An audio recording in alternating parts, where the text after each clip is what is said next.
Assalamualaikum warahmatullahi wabarakatuh. Nah, selamat datang kembali di channel ini dan selamat datang kembali di pembelajaran kita pada kesempatan kali ini. Nah, pada hari ini kita akan melanjutkan pembelajaran kita yaitu mengenai berpendapat melalui debat.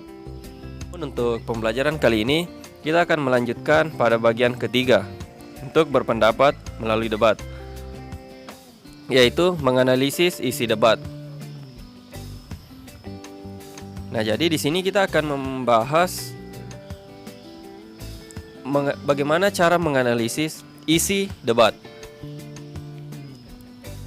Nah, tentu tidak jauh beda dari pembelajaran-pembelajaran sebelumnya. Jadi silahkan diperhatikan dan disimak pembelajaran kita pada kesempatan kali ini. Nah, yang pertama, dalam subbab ini kita akan belajar menganalisis isi debat atau permasalahan, atau yang biasa kita sebut isu, sudut pandang, dan argumen beberapa pihak, dan kemudian kita juga akan menganalisis simpulan.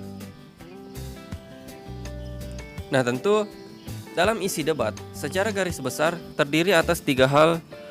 Nah, itu diantaranya yang pertama mosi atau topik atau permasalahan yang diperdebatkan. Kemudian ada pernyataan sikap. Nah, baik itu pernyataan sikap mendukung atau pro maupun pernyataan sikap menolak atau kontra. Nah, kemudian yang ketiga argumentasi. Nah, argumentasi yang untuk mendukung sikap yang diambil. Nah, dari ketiga isi debat ini, seperti apa yang dimaksud dengan mosi, seperti apa yang kemudian dimaksud dengan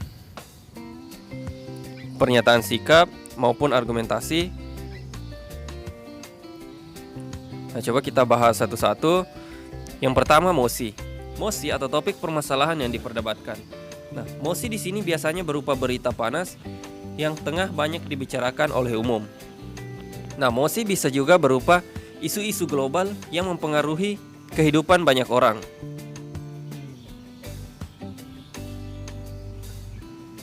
Nah, yang kedua yaitu pernyataan sikap.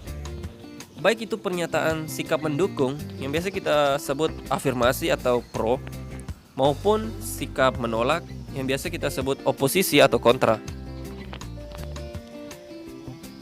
Nah, tentu kita pahami bahwa dalam banyak hal, setiap orang yang kemudian memiliki sudut pandang yang berbeda itu akan dipengaruhi oleh gaya hidup, pengetahuan, dan lingkungan masing-masing.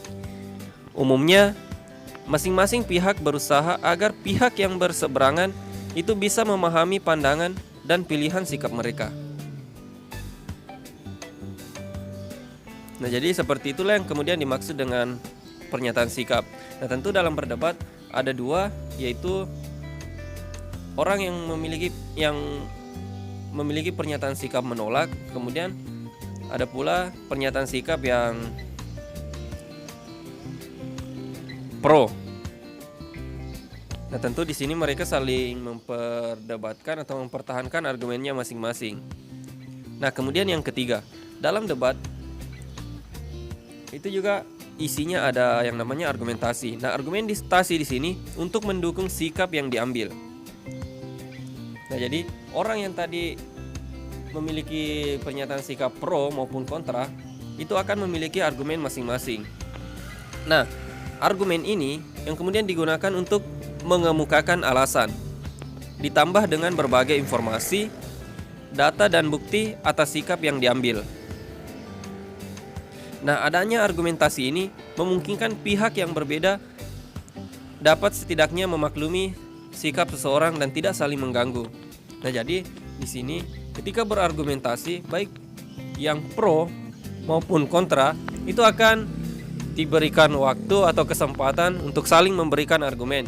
Nah, dalam memberikan argumen, baik pihak pro maupun kontra itu diharapkan agar tidak saling mengganggu.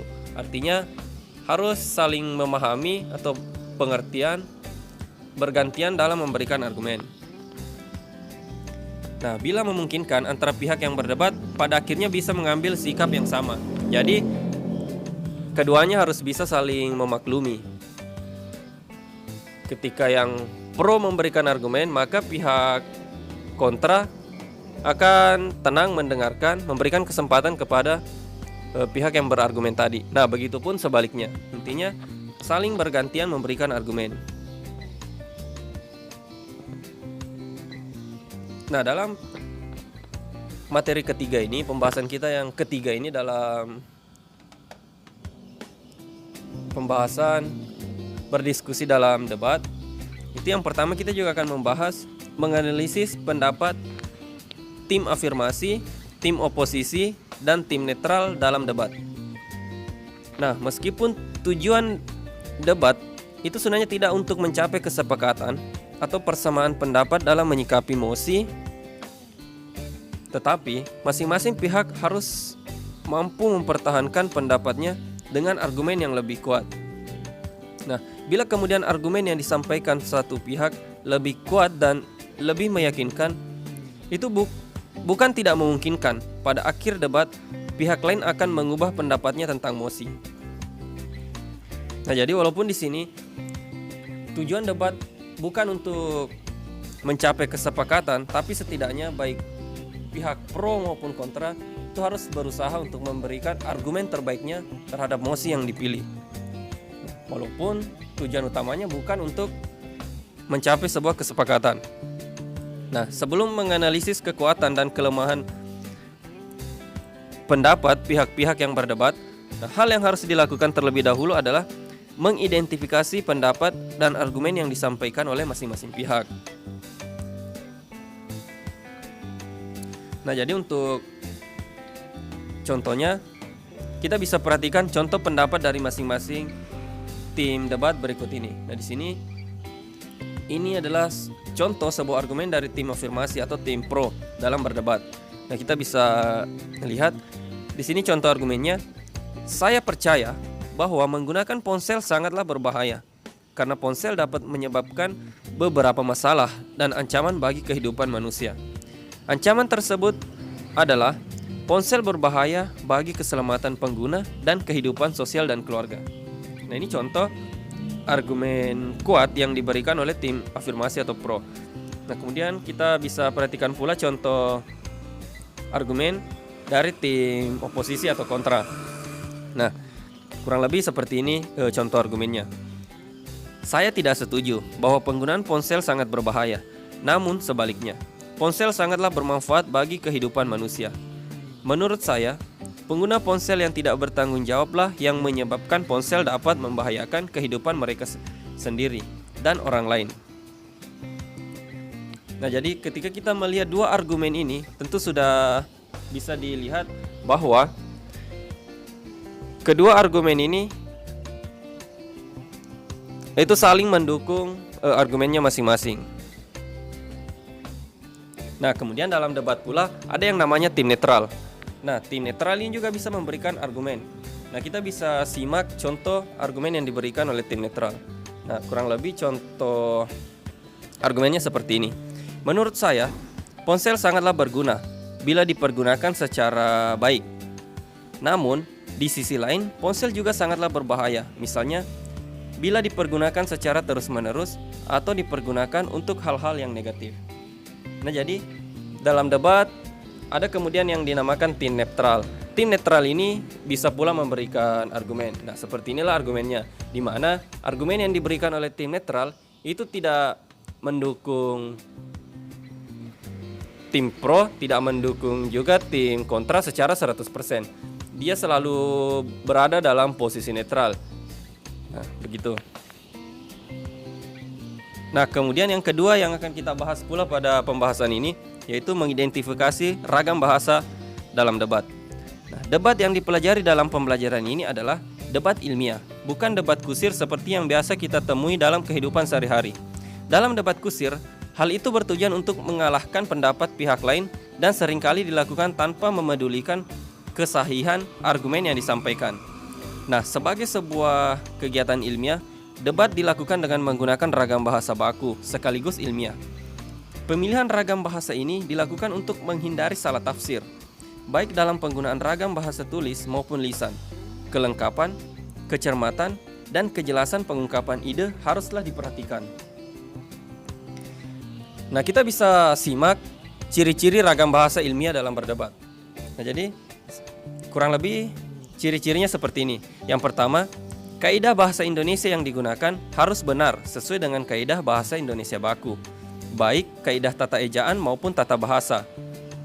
Nah, yang kedua, ide yang diungkapkan harus benar sesuai dengan fakta dan dapat diterima akal sehat atau logis.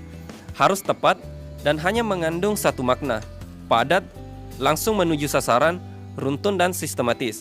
Nah, hal ini tergantung pada ketepatan pemilihan kata dan menyusun struktur kalimat sehingga kalimat yang digunakan efektif.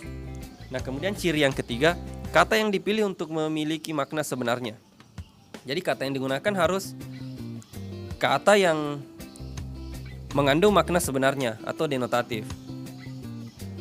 Nah, bahasa baku adalah ragam bahasa yang telah ditetapkan, dapat diterima dan berfungsi sebagai model untuk suatu masyarakat. Jadi, ada 3 aspek dalam bahasa baku yang saling menyatu, yaitu yang pertama, kodifikasi, keberterimaan, dan difungsikan sebagai model. Nah, selain itu dalam debat sebaiknya mengurangi penggunaan kata-kata berbahasa daerah atau asing. Bahasa prokem dan bahasa gaul harus diminimalkan. Nah, hal ini semata agar terhindar dari ketersinggungan dan kekacauan acara debat, karena antar pihak tidak saling memahami kata yang digunakan. Nah, jadi kurang lebih seperti itulah pembelajaran kita pada kesempatan kali ini. Nah, untuk semuanya terima kasih telah mengikuti pembelajaran ini sampai selesai. Sampai bertemu di pembelajaran kita yang berikutnya.